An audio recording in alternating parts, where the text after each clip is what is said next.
Hello students and respected parents, आप सभी को मेरा नमस्कार। पहले तो आप लोगों का रिजल्ट आ गया है। 21 जून को आपका रिजल्ट आ गया था और यहाँ पे जो रिजल्ट आया है, कुछ बच्चों का रिजल्ट जिसपे आपने देखा होगा लिखा हुआ है congratulation you are provisionally select for the admission.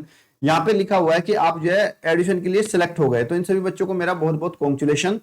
और भाई अब बात करते हैं दूसरे बच्चों की जिनका अभी सिलेक्ट नहीं हुआ है। देखो दूसरे बच्चों को कुछ के ये लिखा हुआ आएगा, sorry you are not considered for admission in the main select list. तो इस बात को आप थोड़ा ध्यान से पढ़िए।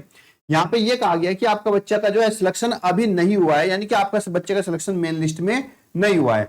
तो यानी कि अभी आपको निराश नहीं होना है। यहां पर अभी भी आपके पास एक आशा की किरण बची हुई है, आपके बच्चे का एडमिशन अभी भी हो सकता है। लेकिन उसके लिए क्या होगा, आपको थोड़ा सा इंतजार करना होगा। उसके लिए आपकी एक वेटिंग लिस्ट आएगी, उस वेटिंग लिस्ट में भी हो सकता है आपके बच्चे का नाम आ जाए। तो चलिए देखते हैं वो वेटिंग लिस्ट कब आती है और क्या उसकी डेट है और क्या प्रक्रिया है।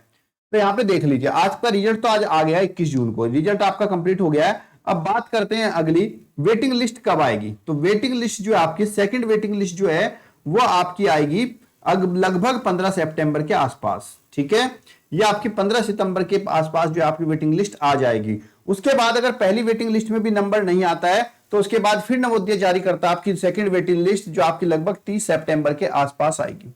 अब ये वेटिंग लिस्ट में किन बच्चों का नाम आएगा ये समझते हैं, इस बात को समझते हैं किस तरीके से वेटिंग लिस्ट में नवोदय यहाँ पे आपका सिलेक्शन करेगा। यहाँ पे क्या होता है कि नवोदय जो होता है वो एडमिशन ले लेता है बच्चों का, और बच्चों का एडमिशन जिनका नंबर यहाँ पे आ गया, जिनका यहाँ पे सिलेक्शन हो गया है, 80 बच्चों को यहाँ पे लेगा। लेकिन अभी क्या होता है, अभी आपका डॉक्यूमेंट वेरिफिकेशन बचा हुआ है बच्चों का। तो यहाँ पे क्या होगा, कुछ बच्चों का मान लीजिए डॉक्यूमेंट वेरिफिकेशन में गड़बड़ हो गया, या बहुत सारे बच्चे ऐसे होते हैं जो रिजल्ट तो पास तो कर देते हैं लेकिन वो वहां पे नहीं जाते हैं, स्कूल में नहीं जाते हैं, एडमिशन नहीं लेते हैं। तो वहां पे कुछ सीटें खाली हो जाती है। मान लीजिए 80 बच्चे थे तो यहाँ पे 10-20 बच्चे नहीं पहुंचे, तो यहाँ पे 20 सीट आपके जिले की खाली रह गई। अब इन 20 सीटों को नवोदय क्या करेगा, फिर से इनको फिल करेगा, जिसमें सेकंड वेटिंग लिस्ट वो जारी करेगा, फिर से कट ऑफ बनाएगा। अब यहाँ पे सेकंड वेटिंग लिस्ट में फर्स्ट वेटिंग लिस्ट में जो है बच्चे का नाम डालेगा। अब मान लीजिए यहाँ पे भी फर्स्ट में भी 20 बच्चों की जगह थी, लेकिन 20 में से आपके कुछ बच्चे आए और किसी कारणवश यहाँ पे भी सीटें आपकी खाली रह गई। जब यहाँ पे सीटें खाली है फिर से वो सेकंड वेटिंग लिस्ट जारी करेगा, तो उसमें सेकंड वेटिंग लिस्ट में भी आपका नंबर आ सकता है। तो आपको अभी जो है निराश नहीं होना है, अभी आपके पास बहुत सारे चांसेस हैं, आराम से आपका नंबर उसमें भी आ सकता है। तो आपको जो है 30 सितंबर के जो बाद की जो आपकी सेकंड वेटिंग लिस्ट होगी, उसके बाद उसमें भी अगर आपका नंबर नहीं आता तो तब आपको समझा जाएगा कि आपका जो है अब नवोदय में एडमिशन नहीं होगा। उसके लिए फिर आपको नेक्स्ट टाइम 9th क्लास के लिए तैयारी करनी होगी।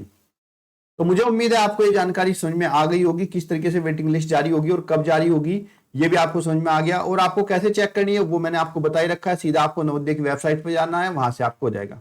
दूसरी बात, जिन बच्चों का एडमिशन हो गया उनको कौन कौन से डॉक्यूमेंट लगेंगे, क्या क्या वेरिफिकेशन रहेगा, उसकी मैंने वीडियो बना दी है, जिसका लिंक आपको डिस्क्रिप्शन मिल जाएगा, वहां से देख लेना आप लोग।